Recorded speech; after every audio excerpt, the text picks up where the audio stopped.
Morning children, आप वे आंखें कविता पढ़ रहे हैं और इसका जो है 3 काव्यांश पढ़ाए थे आपको।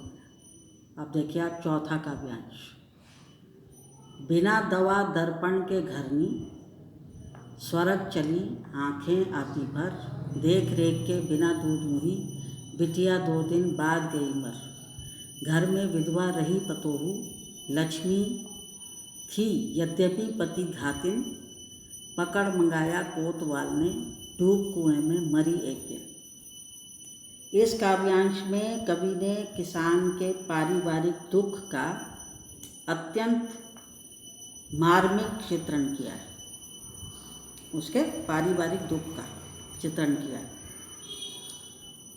पहली 2 पंक्तियों का देखिए, पहले अर्थ देख लीजिए इनके। दवा दर्पण का मतलब होता है दवा आदि, दवाई आदि। घरनी होता है पत्नी को कहते हैं घरनी, ठीक है। और पतोहू होता है पुत्र की जो पत्नी होती है, पुत्र वधू जो होती है ना, उसे कहते हैं पतोहू। बाकी तो सब आसान है। तो इस काव्यांश में कवि ने किसान के पारिवारिक दुख का चित्रण किया है। पहली 2 पंक्तियाँ। बिना दवा दर्पण के घरनी, स्वर्ग चली आंखें आती पर। कवि कहता है कि किसान के दुखों का अंत नहीं हुआ है। किसान की सारी संपत्ति महाजनों द्वारा नीलाम करवा देने के पश्चात उसके पास एक भी कौड़ी नहीं बची।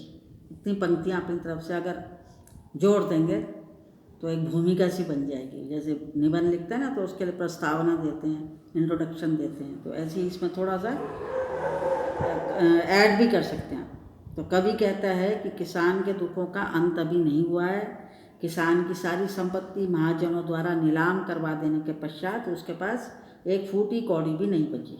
तो ऐसी विपरीत परिस्थितियों में उसकी पत्नी के बीमार होने और दवा के लिए धन का अभाव होने के कारण वह भी स्वर्ग चली गई।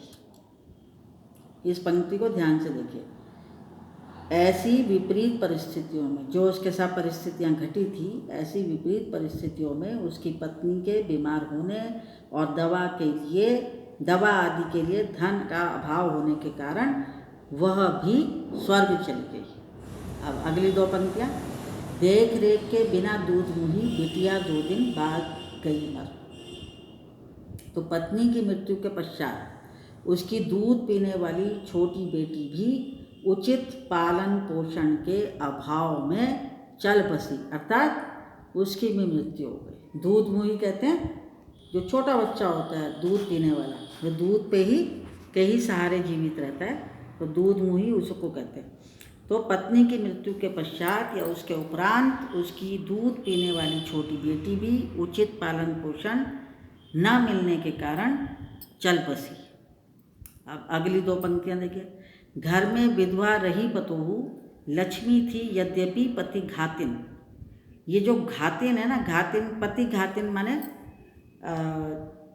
जिसने अपने पति मतलब हत्या का आरोप लग गया था उस पर, पत्नी पर, अपनी पति की हत्या का, इसलिए पति घातिन बोला है उसको।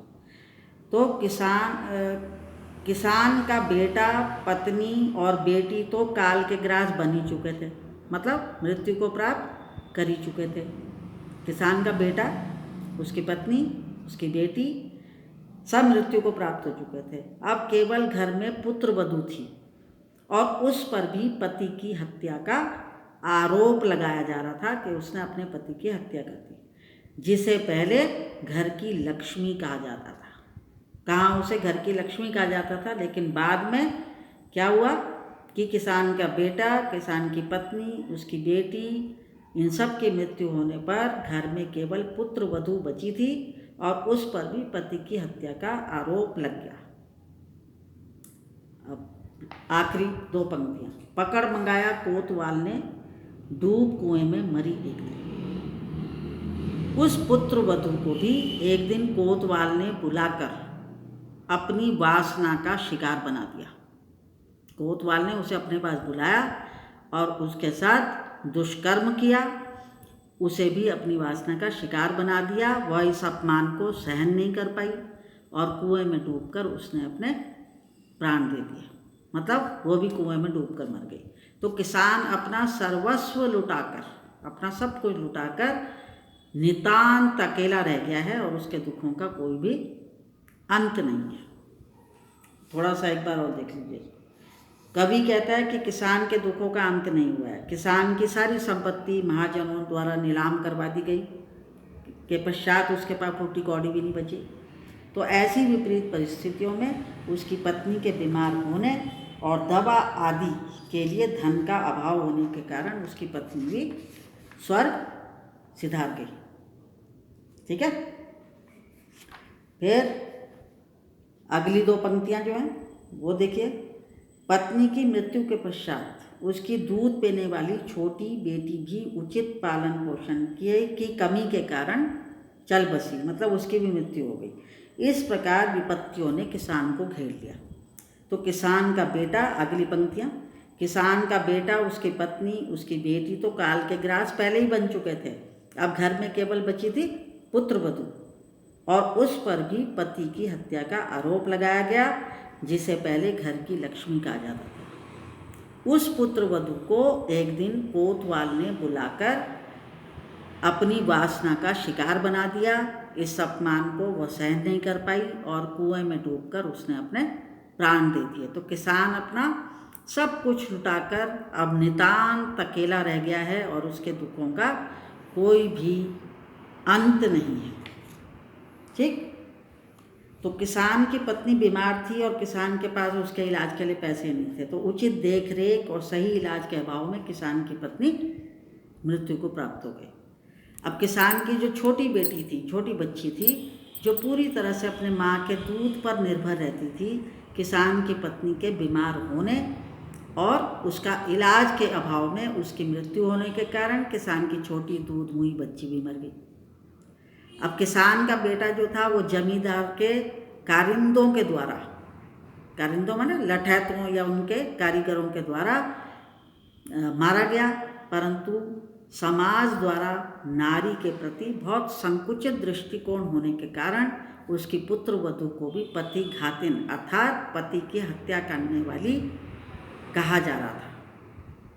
तो समाज द्वारा किसान की पुत्र वधू को पति घातिन अर्थात पति की हत्या करने वाली कहने और कोतवाल द्वारा उसे पूछताछ के लिए बुलाने के कारण, ठीक है ना, कोतवाल ने उसे पूछताछ के लिए बुलाया था और उसके साथ दुष्कर्म किया, जिस अपमान को वो सहन नहीं कर पाई और उसने कुएं में कूदकर आत्महत्या कर ली।